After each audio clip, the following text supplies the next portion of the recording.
আসসালামু আলাইকুম সুপ্রিয় দর্শক শ্রোতা। এখন আমি আপনাদের সামনে কিছু শব্দ বিশ্লেষণপূর্বক উপস্থাপন করব। এখানে দিয়েছি আমি রেইজ হেড, মাথা চাড়া দেওয়া। আমি বাংলা বুঝে নেই মাথা চাড়া দেওয়া মানে কি। মাথা চাড়া দেওয়া মানে হচ্ছে একটা সাইলেন্ট পজিশনের জিনিস, সেটা যখন আবার জেগে উঠবে, অর্থাৎ তার স্কোপ বা ফ্যাসিলিটিস পাইলে যখন সে ইনভিগোরেটেড হবে তখন সে কী করবে, রাইজ করবে। সেই শব্দটাকে আমরা বাংলা বলি মাথা চাড়া দেওয়া। ইংরেজি হচ্ছে রেইজ, হচ্ছে উপরের দিকে ওঠা, উত্তোলন করা, উপরের দিকে যাওয়া। তাহলে রেইজ হেড মানে অর্থাৎ আমি মাথা জাগাইলাম, তার মানে আমি ডরম্যান্ট বা সাইলেন্ট অবস্থায় ছিলাম। এই সত্য অবস্থা থেকে আমি কী করবো, আমি আবার জেগে উঠবো। যেমন সাধারণত ইউজ করা হয় জঙ্গি গোষ্ঠীর বেলায়। যেমন জঙ্গি গোষ্ঠী কী আছে, দমিত আছে, কিন্তু সুযোগ সুবিধা পেয়ে তারা রাইজ করবে। যেমন সে মাথা তুলে দাঁড়াবে, কখন দাঁড়াবে, যখন তার সুবিধা হবে, সে অ্যাকর্ডিংলি তার সুবিধা মতো সে আমার সাথে মাথা চাড়া দিয়ে উঠবে। এখানে যখন আমি দিয়েছি আমি মাথা তুলে দাঁড়াবো বা মাথা চাড়া দেব, I shall raise my head. এখানে যদি দেই তোমরা তোমাদের মাথা চাড়া দেবে বা মাথা তুলে দাঁড়াবে, তখন হবে you will raise your heads. Heads এর জন্য যে তোমরা হচ্ছে বহুবচন। এটা যদি প্রেজেন্ট পারফেক্ট করি, তারা মাথা চাড়া দিয়েছে বা তারা মাথা তুলে দাঁড়িয়েছে, they have raise their heads. আশা করি এটি ক্লিয়ার হয়েছে। এখন আমি আসি মিলিট্যান্ট আউটফিট, জঙ্গি গোষ্ঠী। আমি আগে জঙ্গি বুঝে নিই। জঙ্গি কারা? যারা নর্মাল লাইফ লিড করে না, একটু মারদাঙ্গা টাইপের লোক, মানে হোস্টাইল, সবসময় অ্যাগ্রেসিভ থাকে এবং তারা নর্মাল লাইফ লিড করতে পারে না। তারা সবসময় কি একটা নেস্টি ওয়ে তারা লাইফ লিড করতে চায়, এবং সেটা ফায়ার আর্মস নিয়ে হতে পারে, সেটা হোমমেড বা ডোমেস্টিক কোনো আর্মস নিয়ে হতে পারে। তাদেরকে বলবো আমরা মিলিট্যান্ট। আর আউটফিট শব্দের অর্থ হচ্ছে একটা গোষ্ঠী, গ্রুপ বা কোয়ার্টার, এদেরকে বলি আমরা আউটফিট। দুটো মিলে মিলিট্যান্ট আউটফিট মানে হচ্ছে জঙ্গি গোষ্ঠী, যার অর্থ হচ্ছে যে এই গোষ্ঠীটা কী করবে, সুযোগ পেলেই তারা কী করবে, যে কোনো সময় অতর্কিত মানে অ্যাব্রাপ্ট অ্যাটাক করবে।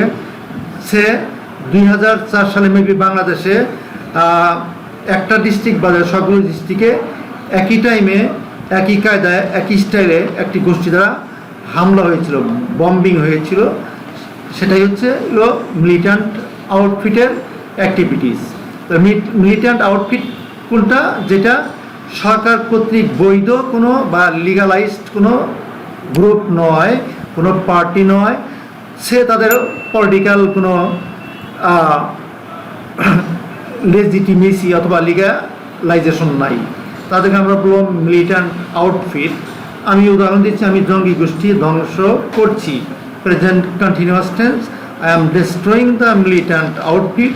যদি প্রেজেন্ট পারফেক্ট হয় আমি বলবো I have destroyed the militant outfit. Past indefinite হলে আমি বলবো আমি জঙ্গি গোষ্ঠী ধ্বংস করেছিলাম, I destroyed the militant outfit. Past continuous বললো আমি বলবো আমি জঙ্গি গোষ্ঠী ধ্বংস করছিলাম বা সাধু ভাষায় করেছিলাম, I was destroying the militant outfit. Same mainstream, মূলধারা। মূলধারা বলতে কি বলবো, মূল অংশ। যেমন সমাজের মূল অংশ কারা? আমরা যারা বাংলাদেশি নর্মাল পিপল আছি, যারা সবাই সোশ্যালাইজড লাইফ বা সোশ্যাল লাইফ লিড করি, তারা হচ্ছে মেইন স্ট্রিমে আছে। আমাদের মেইন স্ট্রিমের বাইরে কিছু লোক থাকে, যেমন যারা সনসারা নোম্যাড, যারা নোম্যাডিক লাইফ লিড করে, যাযাবর টাইপের, অথবা কিছু দস্যু সুন্দরবনে থাকে বা কিছু আন্ডারগ্রাউন্ডে থাকে, তারা মূলধারার বাইরে চলে গেছে। এবং তারা মূলধারা বলতে আমরা বুঝে ফেললাম যে কী হয়েছে, বিশাল একটা জনগোষ্ঠী ডেমোক্রেটিক ওয়ে বা সিভিলাইজড ওয়ে জীবনযাপন করছে, সেই ধারাটার নাম হচ্ছে মেইন স্ট্রিম। যেমন আমি এখানে দিয়েছি আমি মূলধারায় ফিরতে চাই, সে আমি সাম হাও বা সামওয়ে আমি একটা খারাপ রাস্তায় চলে গেছি, বা আমি কী হয়েছি, টেররিস্ট হয়েছি, বা নর্মাল লাইফ লিড করছি না, এখন আমাকে কী করে মূলধারায় ফিরে আসতে হবে। অর্থাৎ এই পুরো জনগোষ্ঠীর মধ্যে আমাকে ম্যাচ করাইতে হবে, অ্যাডজাস্ট করাইতে হবে, রিলেট করতে হবে। সেজন্য আমি বলছি আমি মূলধারায় ফিরতে চাই। I want to come back to the mainstream. সে মূলধারায় ফিরতে চায়। He wants to come back to the mainstream. তুমি মূলধারায় ফিরতে চাও। You want to come back to the mainstream. বা আমরা বলতে পারি সুন্দরবনের কিছু দস্যু তারা মূলধারায় ফিরতে চায়। তাহলে আমরা অচিরেই বুঝতে পারছি বা সরাসরি বুঝতে পারছি যে মূলধারা জিনিসটা কি। আমার কাছে এটা মনে হয় ক্লিয়ার হয়েছে। এরপর আছে সিনক্রোনাইজড অ্যাটাক, একসাথে আক্রমণ। এখন এই শব্দটা মূল ছিল সিনক্রোনাইজ, তাতে সিনক্রোনাইজেশন, তারপর আছে সিনক্রোনাইজড অ্যাডজেক্টিভ করা হয়েছে। সিনক্রোনাইজেশন হচ্ছে সেই জিনিস 5 জন 10 জন 3 জন 5 জন 2 জন বা মোর দ্যান 1 পিপল কি করবে একই সঙ্গে, অর্থাৎ যুগপৎ একটা কাজ বা একটা ডান্স বা কোনো কিছু গান পারফর্ম করবে, অর্থাৎ সিনক্রোনাইজ করবে বা কোনো কিছু অ্যাটাক করবে, কিন্তু একই সঙ্গে হতে হবে, যুগপৎ হতে হবে।